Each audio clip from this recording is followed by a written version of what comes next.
Hey guys, hope you're all doing well during these challenging times, and apologies for not uploading a video for quite some time. There just hasn't been a lot happening to make a video about. Obviously, academies are still closed at the moment due to the lockdown. So I've just been training solo in the house myself in the way of shadow boxing. Obviously, we're not all lucky enough to have a willing partner who's prepared to hold the pads for us. And obviously space is it's a little tight. We don't have as much space as we do back at the academy. So just a couple of kind of things I'd like to point out with regards to continuing some kind of training from home. Just doing shadow boxing. I think the first thing is we don't always need a ton of space to train in. Obviously, if we do have more space, that definitely helps. But as you can see, the space behind me, it's not a huge space. It's probably about, I don't know, 3 meters by 4 meters or something like that. And even then, I've got furniture around. So I kind of limited my space to, I try and think of the mats at the academy. So the mats are probably about, the tiles in the mats rather are probably about that big. So I try and imagine if there is 4 of those on my floor here and try and keep within that space. So a lot of what I do is basically just kind of practicing, on the spot, just throw punches and kind of tight kicks. Obviously, trying not to kick the dog or kick any furniture over, anything like that. So it can be tricky, but it's not impossible. It can be done. And I think the other thing is it's one thing, if you're sparring and you're actually training with somebody and you're hitting somebody, or if you're training with somebody and they're holding the pads, so you've got the focus pads to aim for. When you're shadow boxing, obviously you don't have that. So I've noticed sometimes, your technique can become a little bit sloppy because you don't have that kind of goal to aim for, if you know what I mean. So I think it's just a case of, it's rather than just throwing your arms about and randomly throwing punches, just thinking about what punch or what kick you're going to throw next and try and execute that technique to the best of your ability as you would back in the academy.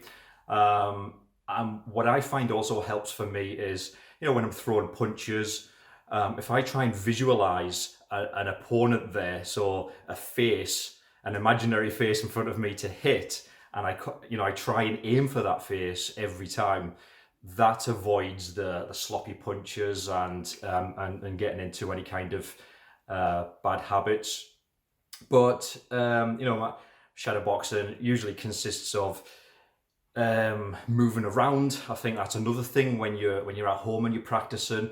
It's easy to forget to move around, so it's all too easy to just kind of stand on the spots, just throwing the punches.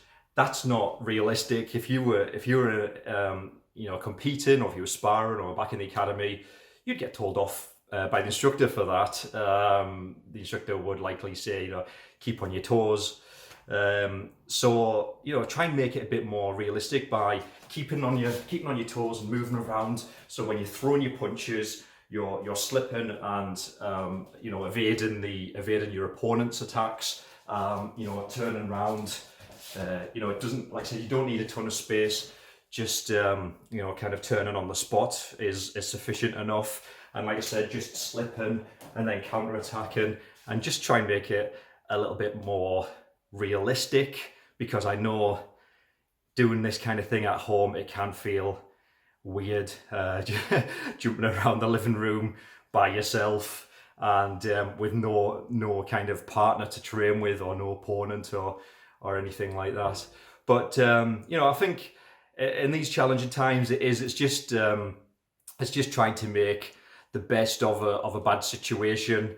But if there's one piece of advice I can give you, it is just stick at it. Just because the academies are closed, it's no reason for us not to practice, not to get off our backsides and try and keep active.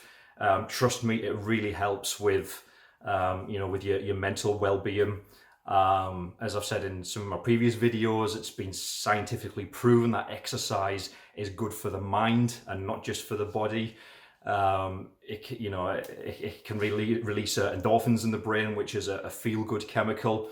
So just try and keep on top of it. So I've got to the point where I try and aim to practice or train every day, or 5 or 6 days a week or something like that, but not for too long. I don't let it take over my life. I try and practice for about an hour a day, which is exactly what I would do if I was back at the academy anyway. um that is pretty much it. Like I said, there's not there's not a lot else to make a video about at the moment, other than dancing around my house, practicing by myself.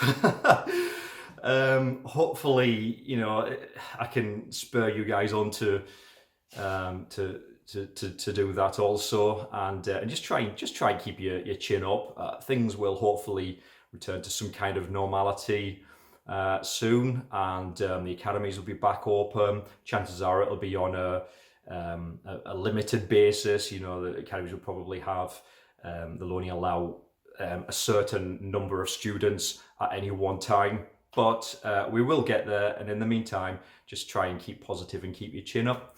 All right, take care, guys, and hopefully I won't leave it too long before I make another video.